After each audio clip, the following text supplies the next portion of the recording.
السلام علیکم پیارے ویور، جرنی آف ناولز کے پلیٹ فارم پہ میں آپ کو خوش آمدید کہتا ہوں۔ ہم نے شروع کیا ہوا ہے طاہر جاوید مغل صاحب کا ناول فیصلہ۔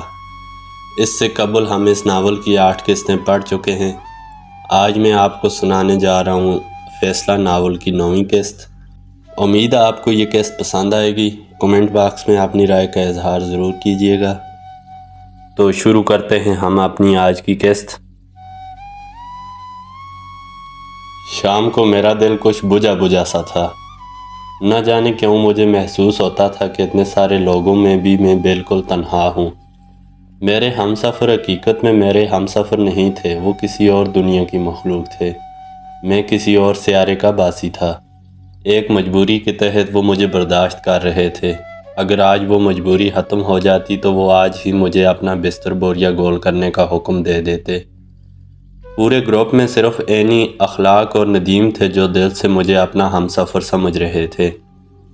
ان تینوں میں سے اینی میرے زیادہ قریب آ گئی تھی۔ وہ اکثر چور نظروں سے مجھے تکتی رہتی۔ کسی وقت موقع ملتا تو میرے کانوں میں کوئی چنچل سرگوشی کر جاتی۔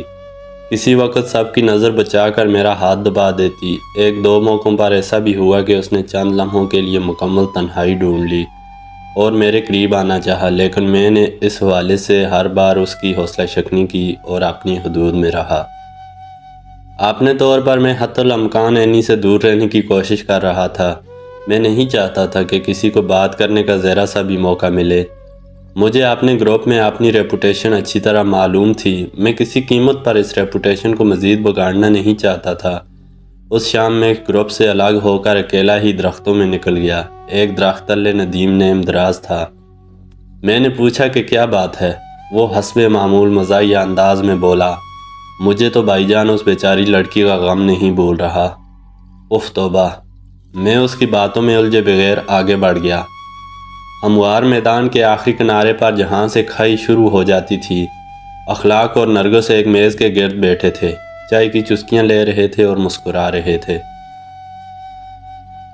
ان سے نگاہیں چراتے ہوئے میں ڈہلوان پر اتر گیا۔ کچی زمین پر چلتے ہوئے بالکل یوں لگتا تھا کہ میدانی علاقے میں چل رہا ہوں، لیکن جب اپنے سامنے نگاہ اٹھتی تھی اور دنیا کی بلند ترین چوٹیاں نظر آتی تھیں تو اندازہ ہوتا تھا کہ میں فرش پر نہیں عرش پر ہوں۔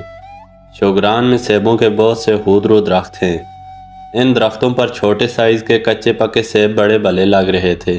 میں نے ایک درخت سے کچھ نیم پختہ سیب توڑے اور دانتوں سے کچل کچل کر ان کا رس چوستا ہوا نیچے درختوں میں چلا گیا۔ ایک پتھر پر نیم دراز ہو کر آنکھیں بند کر لی اور دل نواز پہاڑی خاموشی کو حیات بخش ہوا میں گول گول کر اپنے اندر اتارنے لگا۔ دفعتاً ایک آواز نے مجھے چونکا دیا۔ کیا میں یہاں بیٹھ سکتی ہوں؟ یہ فرحین صاحبہ کی آواز تھی۔ کیوں نہیں، کیوں نہیں، میں جلدی سے اٹھتے ہوئے بولا۔ ویسے میں اس تنہائی میں فرحین کی آمد پر حیران رہ گیا تھا اور کچھ پریشان بھی ہوا تھا۔ کوئی ہمیں اس تاریکی میں اس طرح بیٹھے دیکھ لیتا تو پتہ نہیں کیا سوچتا۔ وہ آسمانی رنگ کی ساڑی میں ہمیشہ کی طرح خوبصورت اور باوقار نظر آ رہی تھیں۔ ایک ایسی ہستی جسے دیکھ کر دل چاہتا تھا کہ اس کی عزت کی جائے، اس سے محبت کی جائے۔ وہ مجھ سے چند فٹ کے فاصلے پر ایک پتھر پر بیٹھ گئیں۔ ان کا رنگین آنچل دھیرے دھیرے ہوا میں لہرا رہا تھا۔ وہ بولیں، میں آپ سے ایک اہم بات کرنے آئی ہوں۔ ان کا لہجہ ہمیشہ کی طرح سنجیدہ تھا، بلکہ یہ کہنا چاہیے کہ ہمیشہ سے زیادہ سنجیدہ تھا۔ جی فرمائیں، میں آپ سے اینی کے بارے میں کچھ کہنا چاہتی ہوں۔ ان کے الفاظ اور لہجے نے قرب و جوار کے حسن کو ایک دم گہنا دیا۔ میں سن رہا ہوں، ایک سرد آہ بھر کر میں نے کہا۔ پرسوچ توقف کے بعد وہ بولیں، آپ مجھے شکل سے سمجھدار لگتے ہیں، پڑھے لکھے بھی ہیں۔ میں چاہتی ہوں کہ آپ اپنے رویے پر غور کریں۔ کیوں؟ میرے رویے کو کیا ہوا ہے؟ اس سوال کا جواب آپ خود سے پوچھیں تو زیادہ مناسب رہے گا، فرحین نے مزید سنجیدہ ہوتے ہوئے کہا۔ اینی نوجوان ہے، شوخ طبع اور لاابالی ہے۔ اگر آپ اس کے مزاج سے فائدہ اٹھانے کی کوشش کریں گے تو یہ بہت غلط ہوگا۔ میں حتی الامکان اس سے دور رہنے کی کوشش کر رہا ہوں۔ میں تم سے بحث نہیں کرنا چاہتی۔ تم اسے صاف کہہ سکتے ہو کہ وہ تم سے بے تکلف ہونے کی کوشش نہ کرے۔ فرحین آپ سے تم پر آ گئی تھی۔ دل تو میرا بھی چاہ رہا تھا کہ اسے تم کہہ ڈالوں، لیکن خبر نہیں کہ کیا چیز آڑے آ گئی۔ میں نے کہا، میرے خیال میں آپ اپنا قیمتی وقت برباد کر رہی ہیں، بہتر یہی ہے کہ مجھے سمجھانے کے بجائے اسے باندھنے کی کوشش کریں۔ میں نے جوابی طور پر سخت لہجہ اختیار کیا تو فرحین ذرا نرم پڑ گئیں۔ ان کا لہجہ بھی دھیما پڑ گیا۔ قریباً 1 گھنٹے تک ہم وہاں مصروف گفتگو رہے۔ فرحین صاحبہ اینی کا نفسیاتی تجزیہ کرتی رہیں، بتاتی رہیں کہ وہ کوئی قدم سوچ سمجھ کر نہیں اٹھاتی، نہ ہی اس کے کسی فیصلے میں پائیداری ہوتی ہے۔ وہ ایک جذباتی لڑکی ہے اور اکثر نقصان بھی اٹھاتی ہے۔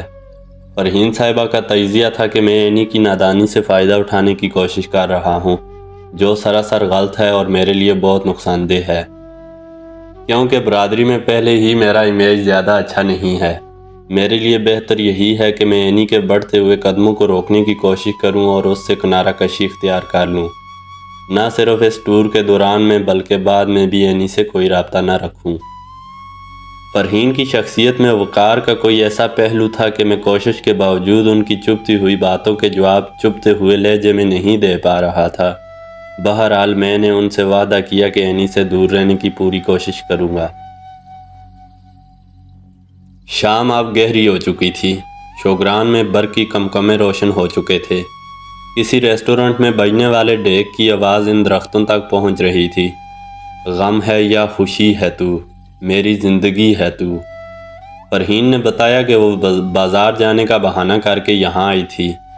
اب انہیں جانے کی جلدی تھی، وہ واپس چلی گئیں۔ میں 10-15 منٹ مزید وہاں بیٹھا رہا اور سگریٹ پھونکتا رہا۔ فرحین اب تک ایک ایسے مسئلے کے لیے سر کھپاتی رہی تھیں جو سرے سے موجود ہی نہیں تھا۔ وہ چاہتی تھیں کہ میں اینی کا خیال دل سے نکال دوں، جبکہ اینی کا خیال یہاں تھا ہی نہیں، یہاں تو کسی اور کا خیال تھا، اور یہ خیال بڑی تیزی سے دل و دماغ کے قریبی اور دور افتادہ گوشوں تک پھیلتا چلا جا رہا تھا۔ ایک سحر تھا جو مجھے غیر محسوس طور پر جکڑ رہا تھا۔ ابھی تھوڑی دیر پہلے جو شخص یہاں میرا ناصح بنا بیٹھا تھا وہی میرا محبوب تھا۔ شاعر حضرات ناصح سے کنی کتراتے ہیں کہ وہ انہیں محبوب سے جدا کرنا چاہتا ہے، لیکن یہاں یہ انوکھا واقعہ ہوا تھا کہ ناصح ہی صنم بن گیا تھا، ایک ایسا صنم جسے آپ نے گرد و بیش کی مطلق خبر نہیں تھی۔ میں واپس ہوٹل پہنچا تو ماحول کچھ بدلا نظر آیا۔ سب سے پہلے چھوٹے تایا سے میری آنکھیں چار ہوئیں۔ انہوں نے مجھے حشمگین نظروں سے گورا اور قریب کھڑے تنویر سے سرگوشیاں کرنے لگے۔ پھر میری نظر سلجوق پر پڑی۔ وہ ایک دم آگ بگولا نظر آ رہا تھا، یہاں تک کہ اینی بھی مجھے گمسم نظر آئی۔ اس دوران میں بڑے تایا پھنکارتے ہوئے اپنے کمرے سے نکل آئے۔ ان کی آنکھیں شعلے اگل رہی تھیں۔ وہ میری طرف آ رہے تھے، یقیناً مجھ سے ہی کچھ کہنا چاہتے تھے، لیکن راستے میں ہی اخلاق نے انہیں روک لیا۔ اس نے بڑے تایا کو باقاعدہ اپنے بازوؤں میں لیا اور ان کے کان میں سرگوشیاں کرتا ہوا واپس انہیں کمرے میں لے گیا۔ ہر نگاہ مجھ پر لگی ہوئی تھی۔ میری سمجھ میں کچھ نہیں آ رہا تھا۔ چند لمحے تک کمرے میں بڑے تایا، چھوٹے تایا اور اخلاق کے بولنے کی آوازیں آتی رہیں۔ دونوں تایا سخت غصے میں تھے اور اخلاق غالباً انہیں سمجھانے کی کوشش کر رہا تھا۔ میرا دماغ گن چکر بنا ہوا تھا۔ خیال آیا کہ کہیں نیچے درختوں میں میرا فرحین کے ساتھ بیٹھنا ہی تو اس گرما گرمی کا باعث نہیں ہے، لیکن یہ خیال دل کو کچھ لگا نہیں۔ میں نے قریب کھڑے ندیم سے پوچھا، آخر ہوا کیا ہے بھائی؟ ندیم کوئی جواب دیے بغیر کمرے کی طرف چلا گیا۔ مجھے اندازہ ہوا کہ صورتحال میری توقع سے زیادہ سنگین ہے۔ اسی دوران میں اخلاق کمرے سے باہر آ گیا۔ اس نے مجھے ساتھ لیا اور ہوٹل سے باہر پارکنگ میں آ گیا۔ یار آخر بات کیا ہے؟ میں نے اخلاق سے پوچھا۔ اس نے کانپتے ہاتھوں سے سگریٹ سلگایا اور بولا، تم کہاں سے آ رہے ہو؟ ذرا چہل قدمی کے لیے نکل گیا تھا۔ وہاں درختوں میں بیٹھا تھا۔ میں نے میدان کے آخری سرے کی طرف اشارہ کیا۔ کب سے وہاں بیٹھے تھے؟ قریباً 1 گھنٹے سے۔ تم نے اور نرگس نے خود مجھے جاتے ہوئے دیکھا تھا۔ تمہارے پاس سے تو گزر کر گیا تھا، لیکن تم یوں تھانے داروں کی طرح مجھ سے سوال کیوں کر رہے ہو؟ یہاں ایک مسئلہ ہو گیا ہے، اخلاق نے گہری سانس لے کر کہا۔